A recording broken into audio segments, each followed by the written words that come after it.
DnD5e effects automation options. This happens to be from Rob2e and Mad Nomad, so in combination, using the products that I have here in the background, this is essentially what I'm using to achieve some of the automation that can be had in the Fantasy Grounds. But just keep in mind that this is a little bit more than a beginner's type thing, but also if you're curious about what some of the capabilities are of Fantasy Grounds, and not to mention there are other options. So if you are someone who uses Grim Press products, those are also the same kind of, or at least in terms of what they're trying to achieve. So there's that. And I'm going to give you a little bit of history about this automation. So I think when I first started in Fantasy Grounds, there wasn't a whole lot of this going on. The capabilities were there, but they were not as obvious, and it was generally just a few people doing this. And what was going on back then is when they had character sheets that you could still find on the forums. But what was happening is anyone who was building automation back then would just build on the actions tab, and then they would save that character, and then any of their work that they had, they used to transfer that over to another character sheet. So they would literally just drag the effect over to the next character sheet when they needed to borrow or use some of that automation. So that was kind of the beginnings of that sort of thing. And actually, for the very beginning, they were taking effects such as custom ones that you can build in Fantasy Grounds. You can still do this today. Is they would take this options for like the effects, and they'd build them over here in the custom area, and then when you needed it, you would drag those onto your NPC or your players as the game was progressing. So that's still something you can do. But then after a while, Rob went ahead and built a whole bunch of effects automation, and he just kept doing it and building his library up. And eventually he ended up listing it on the DMs Guild. It was rather successful when it first started. And then we had other people who came out with their versions of it, like Grim Press and them. And then it just kind of took off from there. And then you have like people who are building extensions around those to automatically apply them to your character sheets as you're building. So that's some of the stuff we're going to look at today. But that's kind of a little bit of the history of it. Is it kind of started all with just typing the effect in the combat tracker or building it in the effects area. And then they got the idea to start building them on the actions tab.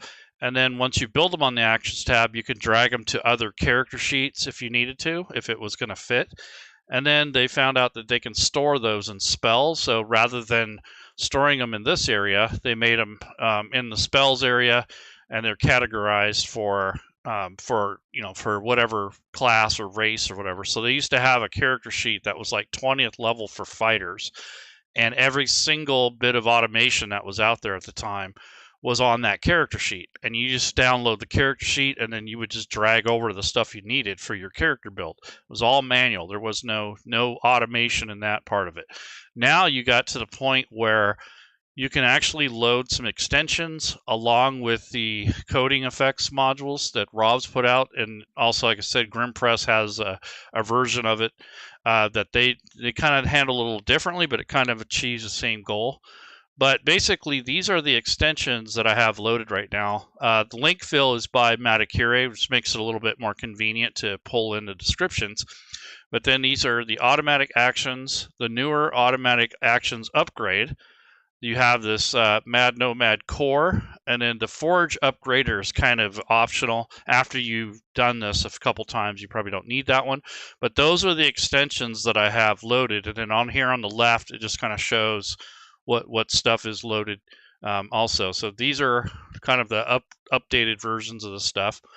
And I'm going to build a character. I'm going to show you some of the things. And if you are curious for a shorter video that's right directly to the point, I advise you go to Mad Nomad's YouTube video, which just kind of just talks about just the plugins and stuff. He doesn't go into this history and this full-blown thing, because I know some people don't like this drawn-out kind of thing, but I kind of want to give you some context for what's happening here. So instead of just showing you how to do it, that would assume that you already know what's going on. But in this case, I wanted to kind of step back and take a look at this whole thing as a whole before I got going. But anyway, so I'm going to start a new character. You have some options here. So I have those extensions loaded. Like I said, you have to have the core loaded, and then you have automatic actions, which is the main one. And this more recent upgrade does a lot more capabilities. These are on the Forge. And then down here, assuming that you have these or you making your own, these are the 5e coding package that has all the codes in there. And then there's the items, which is all the magic items and the stuff that you can automate. So that's basically the two packages. They do cost a bit, but if you're looking to trade time for money, then that's a good way to go. However, you can build your own. You don't necessarily have to use these. And at the end of the video, I'm going to put some links down where you can actually go to the Fantasy Grounds DnD5e Atlassian and look up these codes yourself. There's no secret. It's not anything that is private or anything. You can figure it out on your own. And you can also learn more about Fantasy Grounds by doing it yourself. But nonetheless, this is a quick option. The reason I'm showing this because it can make it a lot faster for you and your players if you're wanting to build characters. And it really does help if you kind of already have an understanding of Fantasy Grounds. You don't have to, but I recommend that you kind of learn the vanilla aspects of the platform before you start dumping all these different extensions in and also the loading tons of modules and that sort of thing. So I want to also show you that over here in the modules library, when you have those extensions labeled, it will load up almost all of Rob 2E's effects automation modules that are related. And then for myself, I had to buy all these core rules and then the supplemental rules, which are for building characters. So these are just things that will be pulled upon when we are building character automation. So these are some of the requirements. You can just get by with the player's handbook if you have to. You don't necessarily have to have all these other books open. The only reason I have those open is for more options for character builds. So if anyone has any particular type of character that you'd like me to build, let me know. But essentially what we're going to do is have it pull in the automation automatically with the assistance of Mad Nomad's automatic actions, supported by core, and also it's going to pull in these Rob 2E effects and put those on the character sheets. And there's some neat features that Mad Nomad has recently added to his functionality. So now you can do magic items and all kinds of stuff. So if that's something that interests you, I'm going to kind of demonstrate that a little bit in my own way.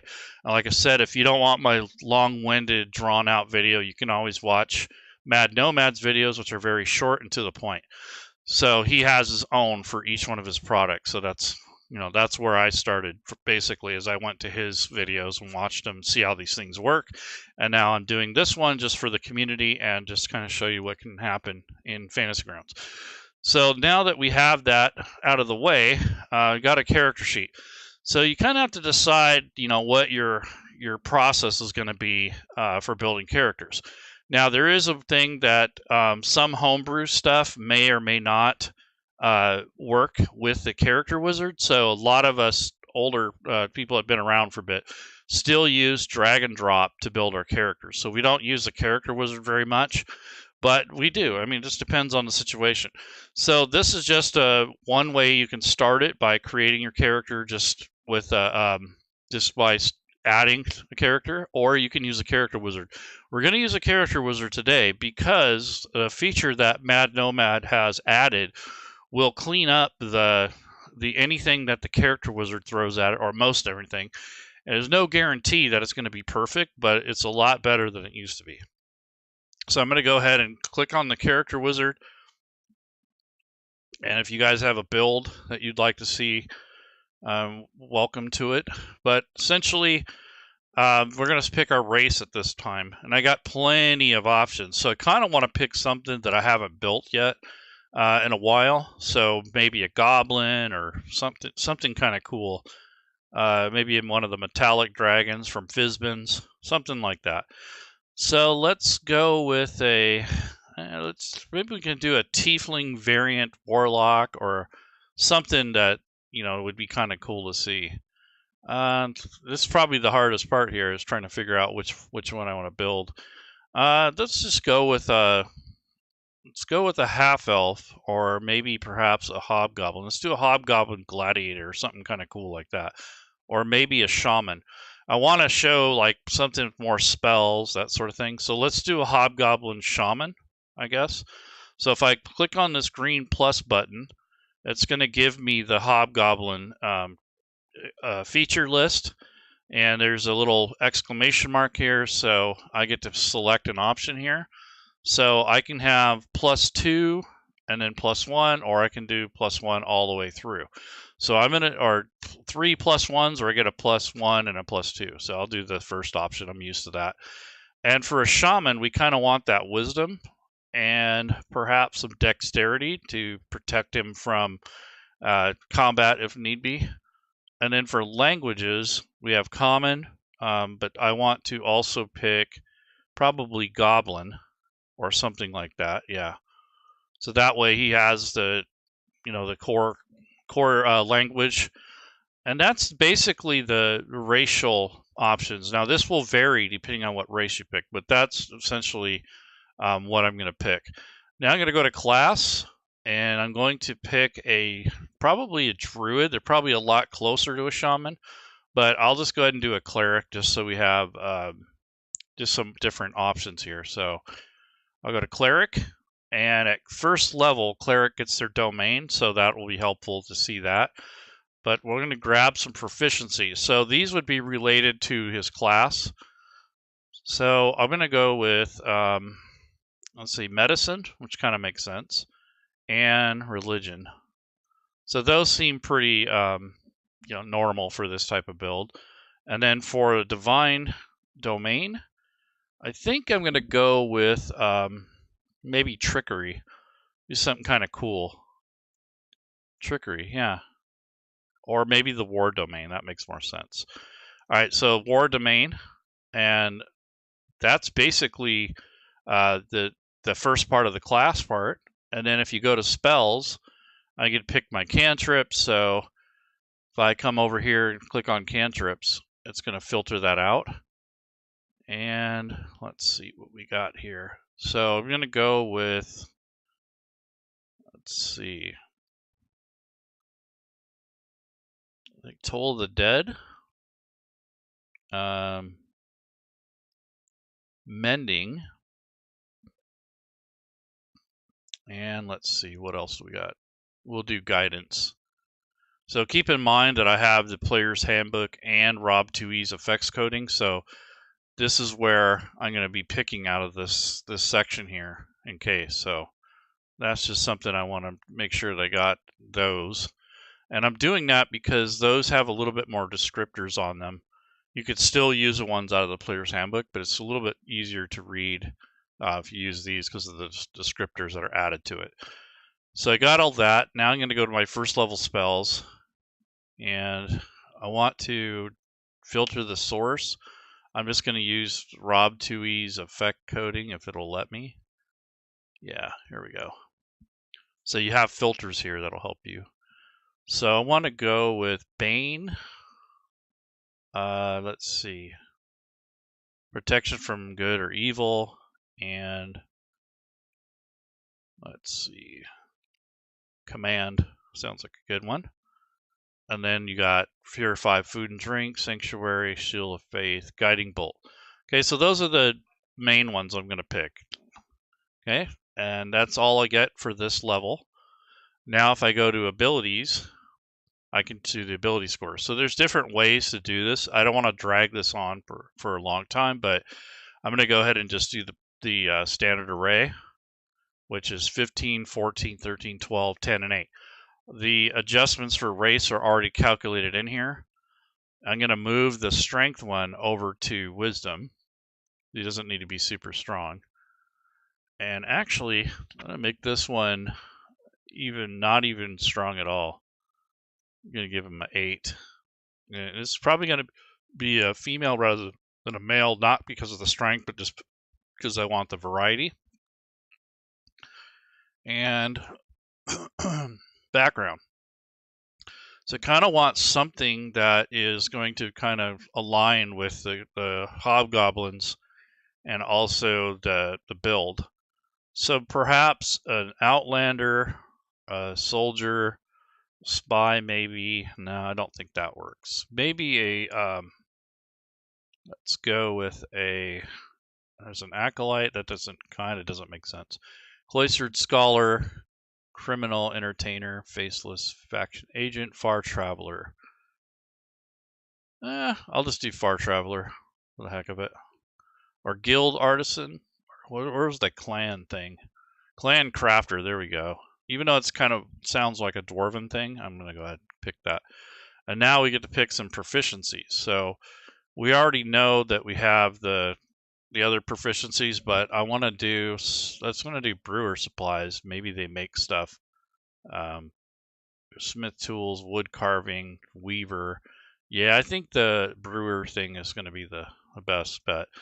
And they already have goblin and common, so I'm going to give them something that kind of makes sense, like maybe orc, so they can communicate with other goblin folk.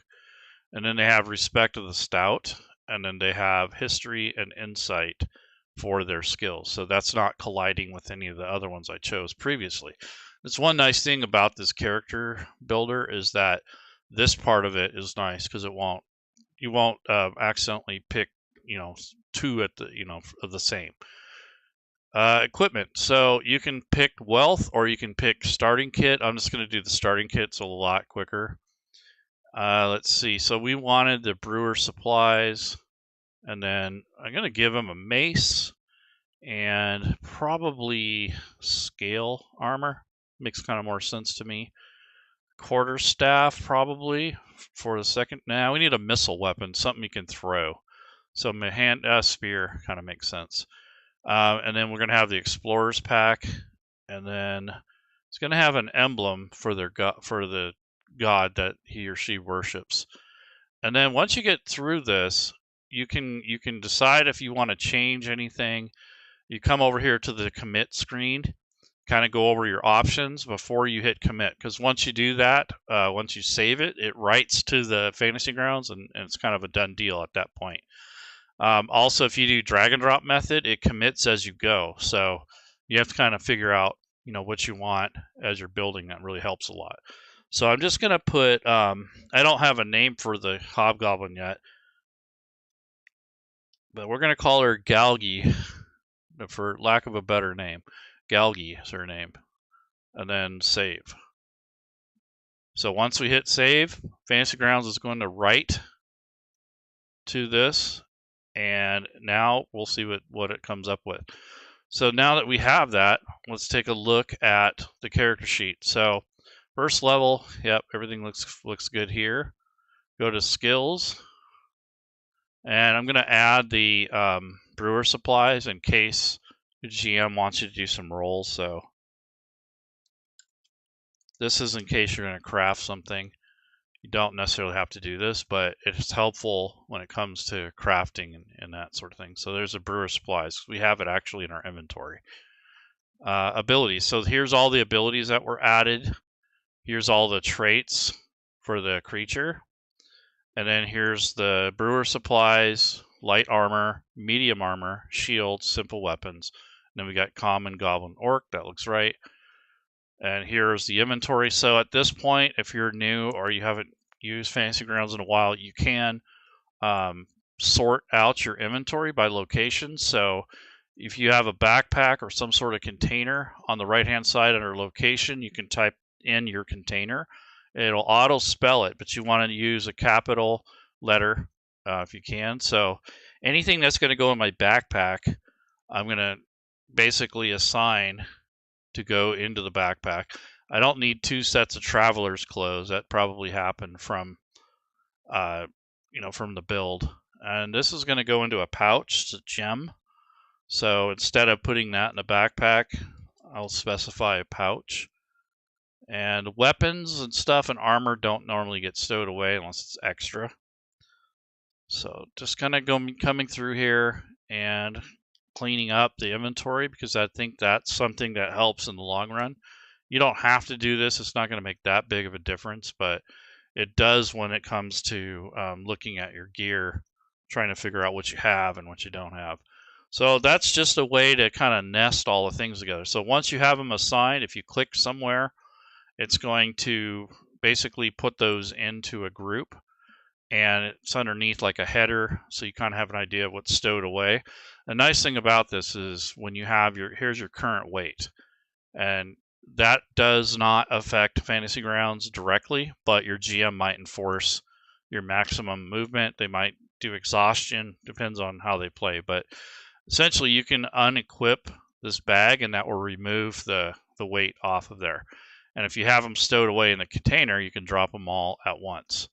So this is just a way that you can kind of manage how much you're carrying, that sort of thing.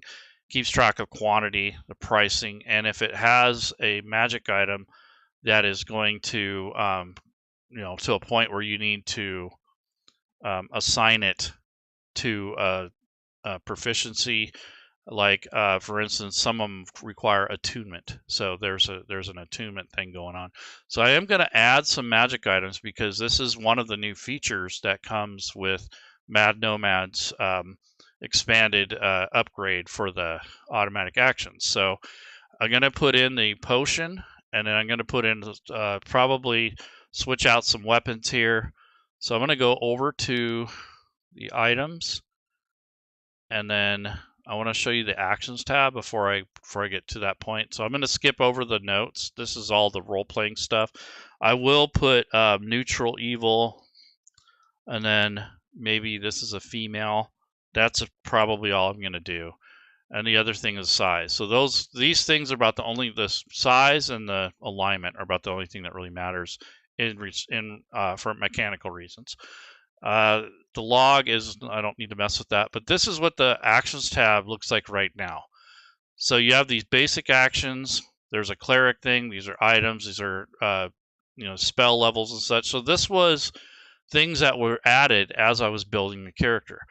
So down here on the bottom, now you have an organize and you have a rebuild button, which really helps. So if you import a new character sheet from a different game, or you built it a long time ago and you want to update it, if you import it into your campaign through the character manager, so if I go to characters and click on this import character button, you can pull in some older characters if you know where they're at and basically add them to the campaign. And then when you bring up the character sheet, you can click rebuild and organize, and it will take all of the syntax and all the text from all these areas and rebuild the actions so that they're all kind of matched up.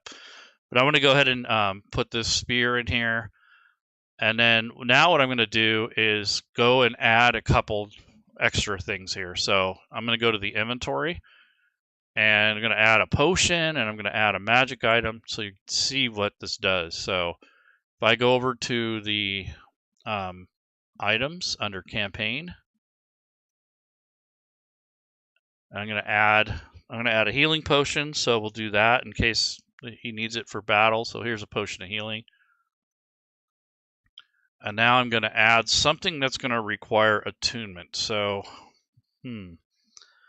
first I'm going to add a mace, a +1 mace. So give her here we go, +1 mace. So I'll get rid of the older one.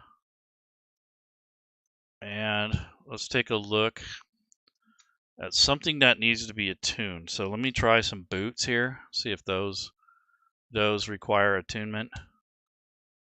So what you can do is attunement, yes, you can put that filter on.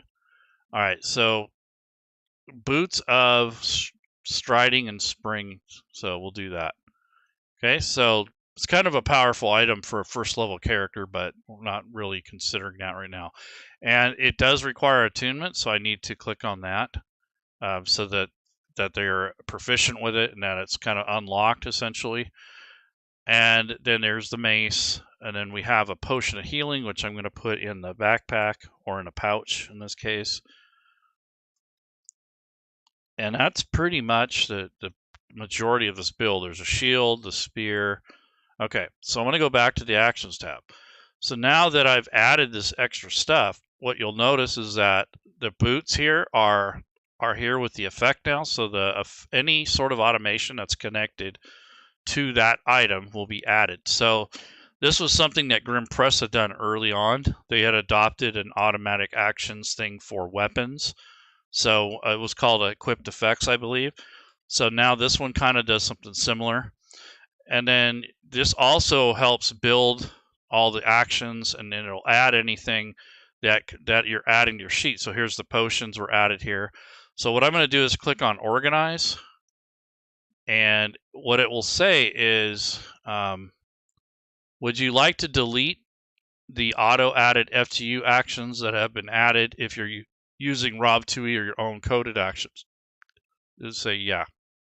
So sometimes when you're building your character the standard way, it will pull in its own automatic actions, because Smiteworks tried to program that into most of the character sheets because a lot of people wanted the automation to automatically pull in.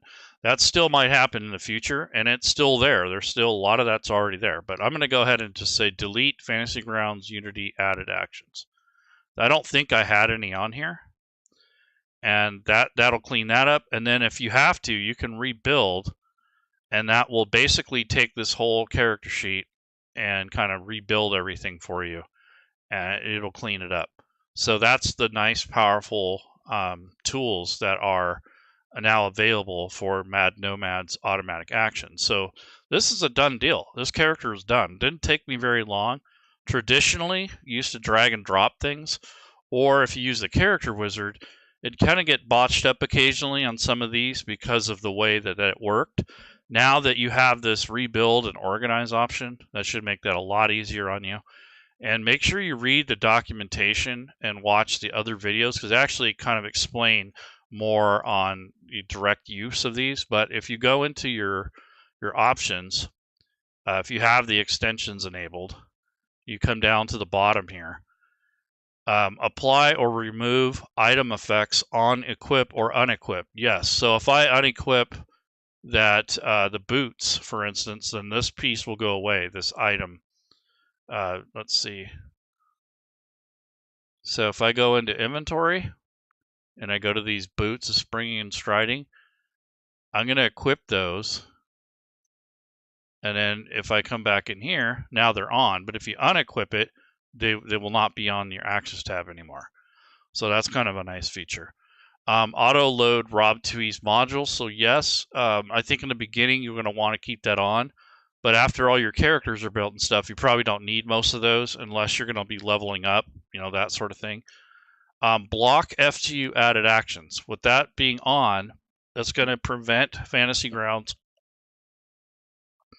from adding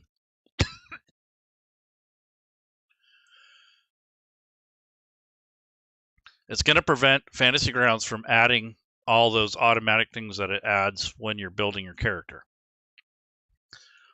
Show actions and parcels added in chat. So anything that's added will be done here.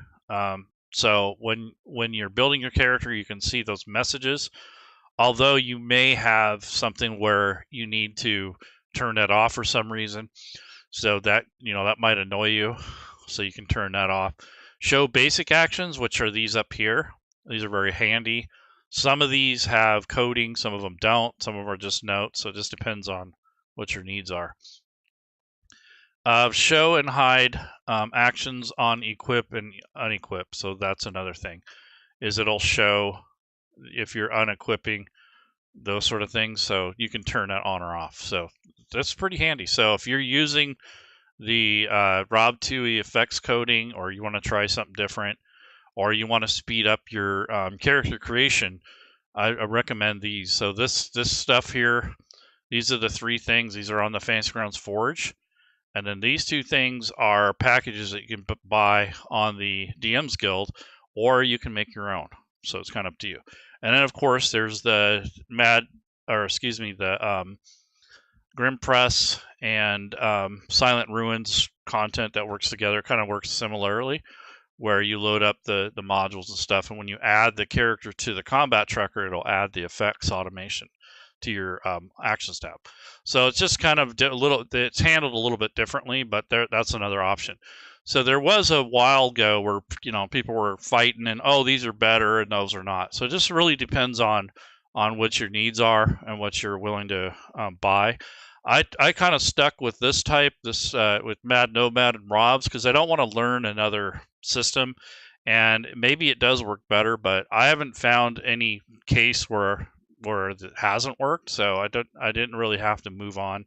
Some people wanted to support different people. I get that, but in this case, with the history involved, and I've worked with Rob personally, those are sort of things that that kind of went into my decision on sticking with these. So this is just a kind of a quick, I wouldn't say quick, but kind of an intermediate use case, and something that you can do in the future to help you build your characters. But hopefully that helps a little bit. And make sure you check out the videos that Mad Nomad put out. And then if you don't already have these coding packages, you might want to save up and get those. At least the 5e coding package. The items is kind of helpful. Like if you're gonna have magic items, potions, and standard equipment like crowbar, lanterns, torches, that sort of thing. Anyways, that's basically all I got. And like I said earlier, that I have in for the inventory, for the loaded extensions. These are what I had loaded. So I have the link fill. That's Matacures. I believe that's still on the Fantasy Grounds, or actually on the DM's Guild. And then the automatic actions are on the Forge. So that's what I have loaded to do this. So that's important to have that. And you guys take care. Enjoy the rest.